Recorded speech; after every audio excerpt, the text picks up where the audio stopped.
За разжигание межнациональной розни в Казахстане можно получить реальный срок – от 2 до 7 лет, а в отдельных случаях от 12 до 20 лет лишения свободы. Генеральная прокуратура Казахстана заявила о фактах разжигания межнациональной розни в социальных сетях. Авторы таких публикаций умышленно оскорбляют в них национальные чувства граждан либо этнической группы в целом нации народа. Пользователи соцсетей казахстанского интернет-сегмента допускают прямые призывы к физическому насилию над лицами другой национальности или социальной группы, в том числе по признаку их отношения к языку, сообщила пресс-служба Генеральной прокуратуры. Как правило, авторы таких материалов после установления правоохранительными органами их личности раскаиваются в своих действиях, приносят публичные извинения. Однако это не освобождает их от ответственности.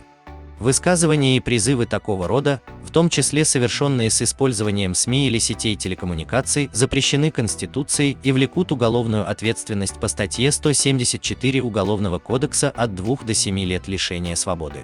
А в случае причинения тяжких последствий – от 12 до 20 лет лишения свободы. Правонарушения относятся к числу экстремистских преступлений.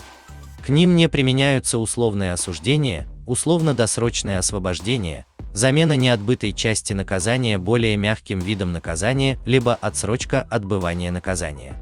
Осужденные за экстремистские преступления включаются в перечень организаций и лиц, связанных с финансированием терроризма и экстремизма.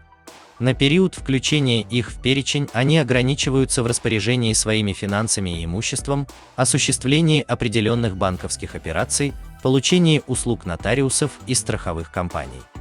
В Казахстане с 2019 года по настоящее время за разжигание национальной розни осужден 21 человек. Генпрокуратура призывает граждан жителей Казахстана, а также средства массовой информации воздерживаться от необдуманных публичных высказываний. Публикации не допускать распространения подобных противоправных материалов, соблюдать и сохранять межнациональное согласие в обществе.